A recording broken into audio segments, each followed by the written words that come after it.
Details on new Little Mermaid song. Following the release of the full trailer for Disney's live-action The Little Mermaid on Sunday night, the film's director Rob Marshall has spoken about the big new song that will be featured in the film that wasn't in the 1989 animated original.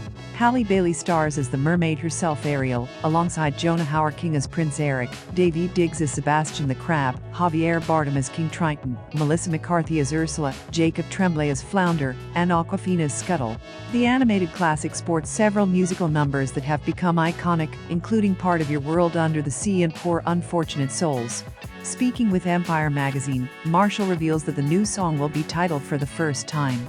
The track hails from Broadway legends Alan Menken and Lin-Manuel Miranda, who are fleshing out Ariel's story. More specifically, this will take place just after she swaps her fins for feet. Marshall says, "It's about her experiences the moment she hits land.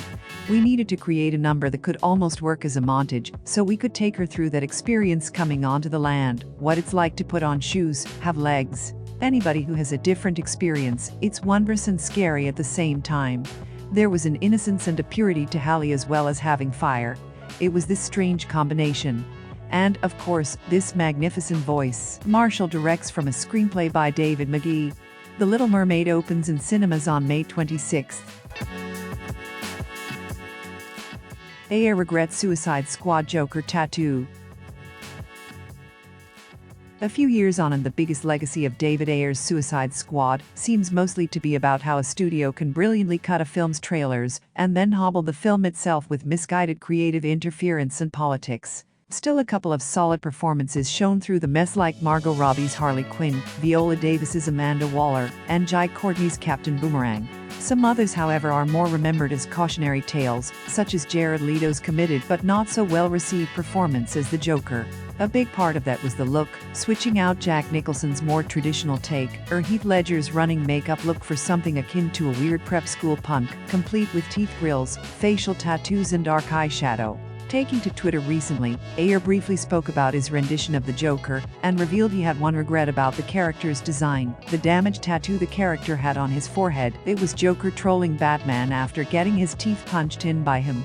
"It's the one aesthetic choice I wish I hadn't made."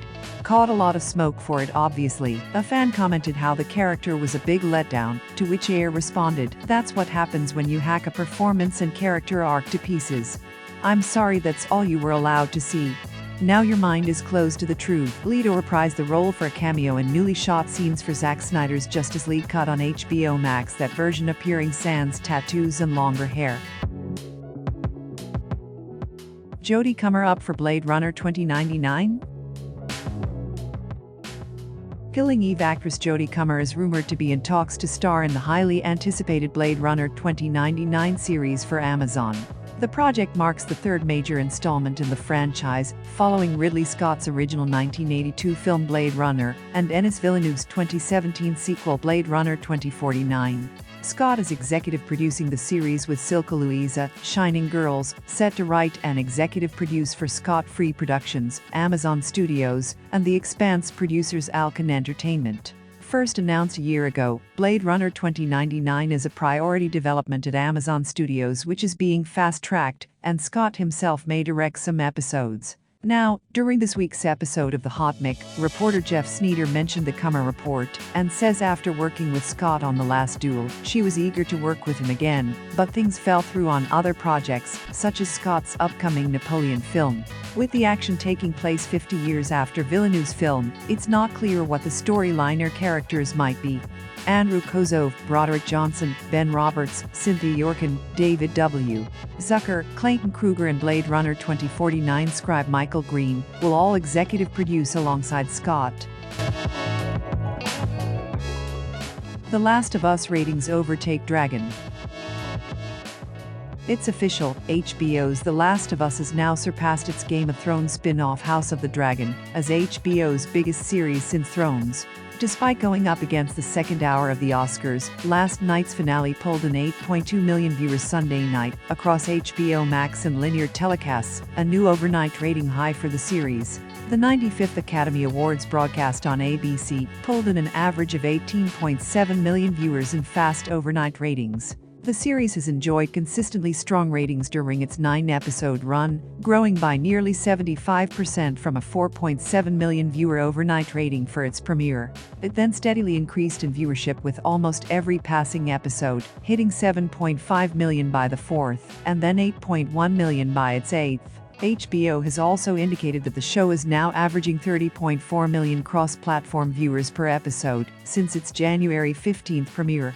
That figure has pushed past House of the Dragon, which averaged 29 million viewers on that front last year. The series was officially renewed for a season 2 by HBO in January, and creators Craig Mazin and Neil Druckmann have confirmed to GQ that adapting The Last of Us Part 2 game will take more than one season. Mazin says, "We will not say how many." But more than one is factually correct. It has also been revealed that actress Laura Bailey, who plays the key news character of Abby from the second game, had a cameo in the finale as one of the nurses in the operating room, but the showrunners refused to say which one she plays. Bella Ramsey, Pedro Pascal, Gabriel Luna and Rutina Wesley are likely all going to return for the new run, which Pascal previously hinted could start filming before year's end.